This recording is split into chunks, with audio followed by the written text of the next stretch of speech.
મિશ્ર ઋતુના કારણે અમદાવાદમાં રોગચાળો વધ્યો. શરદી ખાંસીના કેસમાં સતત વધારો થઈ રહ્યો છે. એએમસીના હોસ્પિટલ આરોગ્ય કેન્દ્રમાં રોજના સરેરાશ 1000 દર્દી. અમદાવાદમાં ડેન્ગ્યુ અને ચિકનગુનિયાના કેસ પણ યથાવત છે.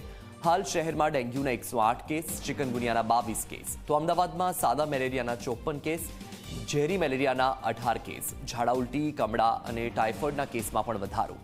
શહેરમાં હજુ પણ ડેન્ગ્યુ જેવો રોગચાળો ઘટ્યો નથી. આ સાથે શહેરમાં સિઝનલ ફ્લૂના પણ કેસો સામે આવી રહ્યા છે, જેમાં ખાસ કરીને શરદી અને ખાંસીના કેસો વધારે જોવા મળી રહ્યા છે.